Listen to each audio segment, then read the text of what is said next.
那要是能给你个克隆分身啊，你最想用它去做什么？是工作还是去体验不同的人生？我觉得应该很多人啊，在面对生活的时候都有过类似的想法，要是能有一个分身或者存在另一个我就好了。大家好，今天聊如果克隆人真的出现了，那世界会变成什么样子？在开始之前啊，先说一下到底什么是克隆。你可以把它理解成是用技术去创造出无限个跟自身基因一样的个体生物。那更简单的说法就是粘贴再复制出一个你想要的任何生命体。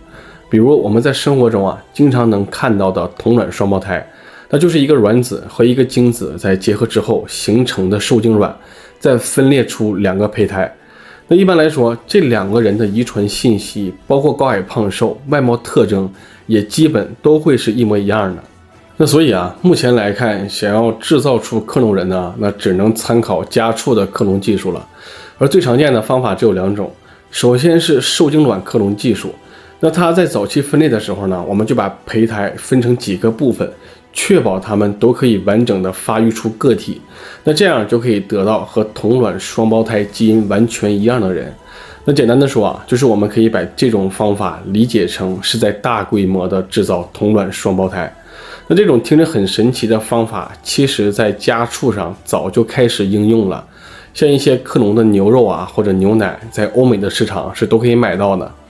那第二种方法是体细胞克隆，那这种技术就比较常见了，而且它还有一个真实的案例啊。在1996年，世界上第一只通过体细胞克隆出来的哺乳动物，它是一只叫多利的羊。那这个消息一出来啊，就直接震惊了全世界。那更厉害的是啊，科学家还利用这种方法，成功的克隆出了包括老鼠在内的牛、山羊、猪跟猴子。但有一点要说一下啊，那早期克隆猴子啊是非常困难的，因为灵长类的胚胎发育机制和其他哺乳性动物是有非常大区别的。直到2018年，我们的科学家才用体细胞技术克隆出了两只猴子，分别是中中和华华。那这也是世界上第一次复制出灵长类动物。那大概的步骤啊，是先准备好想要复制个体的生物细胞，再把供体细胞去分化，让它停留在一个类似静止的状态下，然后再把它移植到去核的卵母细胞中，让它可以在母体的子宫里发育分娩。那虽然这个技术呢，在原理上已经很成熟了，但在操作上还是有非常高的难度，成功率呢也只有几个百分点。那到了2002年，意大利的妇产科医生安蒂诺里公开说，已经创造出了克隆人。但因为没有证据啊，就被很多人猜测是假的。但这个消息还是在全球引发了轰动。那其实对于克隆人来说啊，最大的障碍不是技术，而是伦理问题。比如克隆人和主体之间到底算什么关系？那他们有没有作为人的正常权利？那如果只是为了做器官移植备份，这个才是对生命最大的不尊重。所以很多国家都开始立法禁止制造克隆人。这也是为什么到现在地球上还没有出现过任何的克隆人。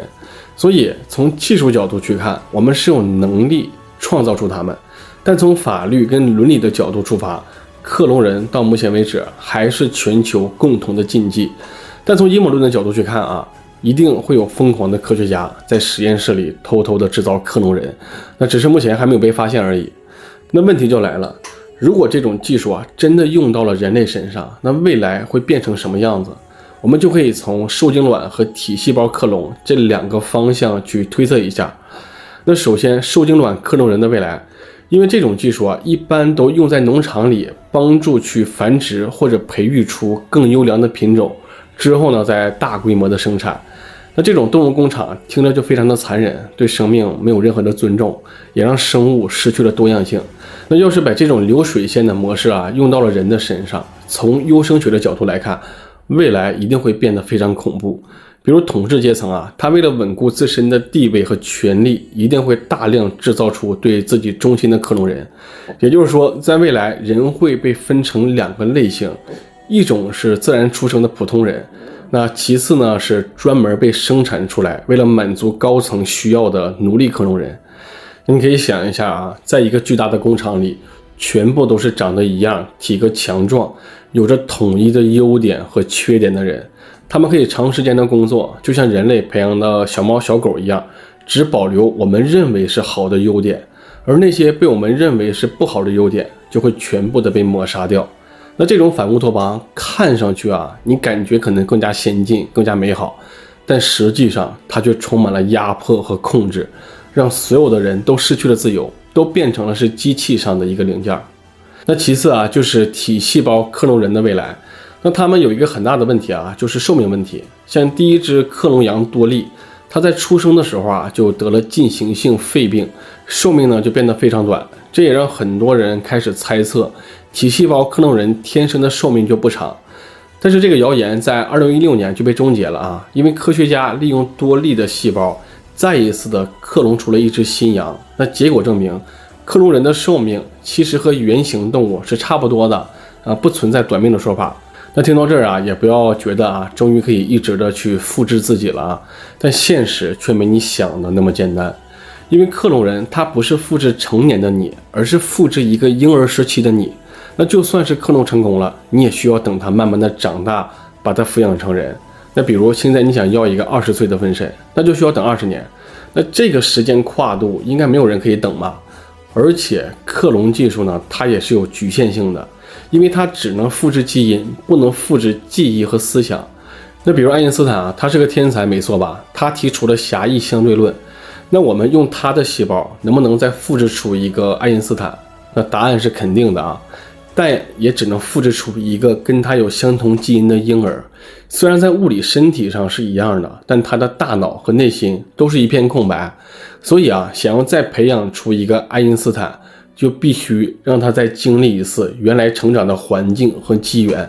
但这一点我们都知道是不可能的，因为体细胞复制出的人类不是你想的那种直接就复制出思想，复制出天才，而是在一个新时代里、新环境里成长起来的一个有全新思想的个体。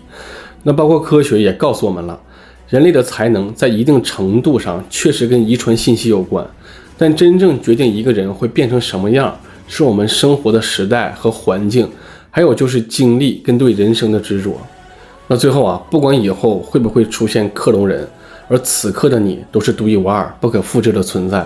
所以现在做你想做该做的任何事儿。